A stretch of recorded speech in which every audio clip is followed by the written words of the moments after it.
Ezequiel, capítulo 7, texto de Rosana Garcia Barros, hoje, narração Ivan Barros. Haverá fim, o fim vem sobre os quatro cantos da terra, versículo 2. Ao estudarmos a Bíblia, percebemos que existe um limite até mesmo para a paciência divina, que é um prazo definido à beneficência da graça de Deus. Foi assim com os antediluvianos, foi assim com os moradores de Sodoma e Gomorra, foi assim com as nações de Canaã, e esta mesma mensagem de juízo foi anunciada à terra de Israel.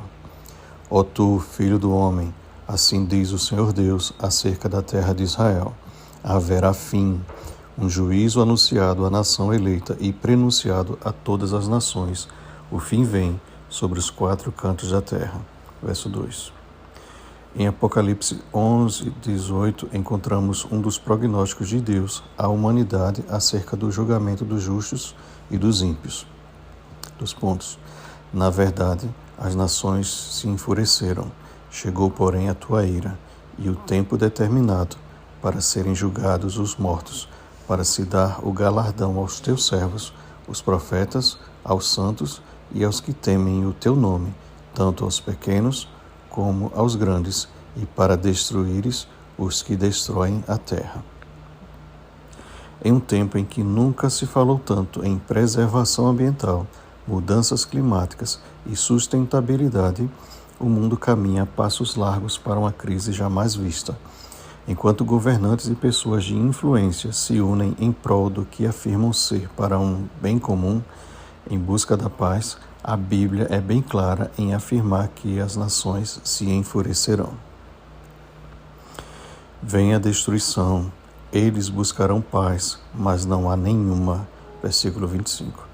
O cumprimento das profecias, como as palavras do Senhor dadas aos seus profetas, revela a eterna verdade de que o Senhor é Deus. Sabereis que eu sou o Senhor. Verso 4. A preservação dos recursos naturais de nosso planeta não é mais importante do que a prática da justiça e da misericórdia. Contudo, como mordomos de Deus na terra, devemos agir conforme o princípio estabelecido pelo Senhor. Devias, porém, fazer essas coisas sem omitir aquelas. Jesus em Mateus 23, versículo 23. Estamos diante do tempo da turbação e não da alegria. Verso 7. Assim diz o Senhor Deus: mal após mal, eis que vem. Verso 5. O que temos testemunhado, contudo, é uma geração alheia à vontade de Deus e aos apelos do Espírito Santo. Uma geração que protesta em favor de suas abominações e que rejeita toda forma de piedade e de disciplina. Uma geração que despreza os ensinos dos pais e o assim diz o Senhor, enquanto supervaloriza o que sai da boca dos influencers. Mas ninguém fortalece a sua vida com a sua própria iniquidade. Verso 13. E logo os que não se arrependerem dos seus maus caminhos terão de experimentar a ira do Cordeiro. Apocalipse 6, versículo 16. Como nos dias de Noé, assim têm sido os dias que antecedem o retorno de Cristo. Quando comiam e bebiam, casavam-se e davam-se em casamento. Mateus 24, versículo 38. Como a luxúria, a avareza e a glutonaria foi o tropeço para cair em iniquidade. Verso 19. Os pecados contra o corpo têm sido a principal causa do porquê a terra está cheia de crimes e sangue. Verso 23. Pois não comem, bebem ou casam para dar glórias a Deus. 1 Coríntios 10, 31. Mas para a satisfação própria dos desejos carnais e egoístas. Quando Noé e sua família entraram na arca e o Senhor fechou a porta, Gênesis 7, 16, o destino de cada pessoa foi selado. De que serviram, pois, as riquezas e os prazeres desprezíveis daqueles que, por tantos anos, zombaram do fiel pregador da justiça?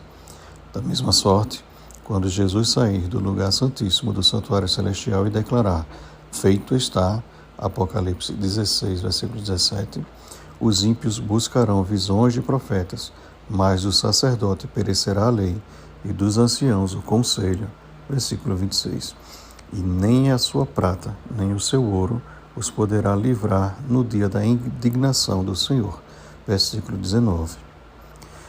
Vem o tempo, é chegado o dia. Verso 12.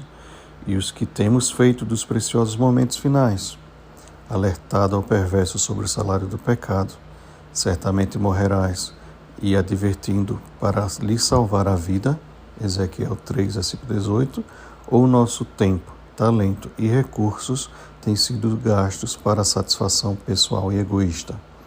Amados, não seja esta a nossa condição.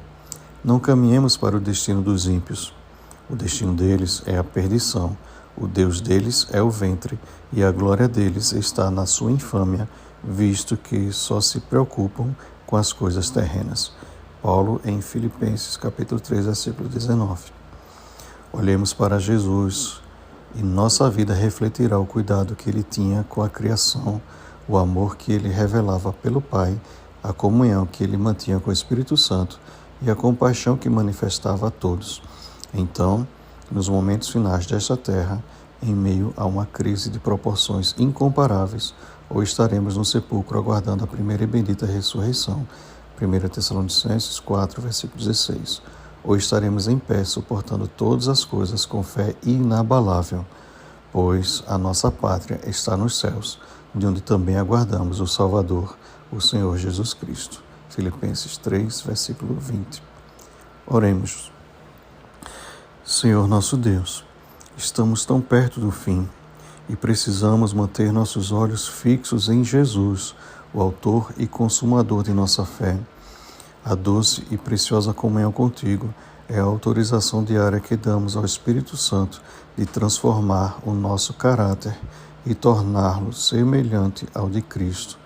Ó Santo Deus, nos ensina por Tua palavra a andarmos contigo em harmonia com a Tua vontade. Retira do nosso coração toda raiz de incredulidade para que vivamos pela fé de que, ao obedecê-lo, o Senhor cuidará de nós. Em nome de Jesus. Amém. Vigiemos e oremos. Bom dia, fiéis servos de Deus.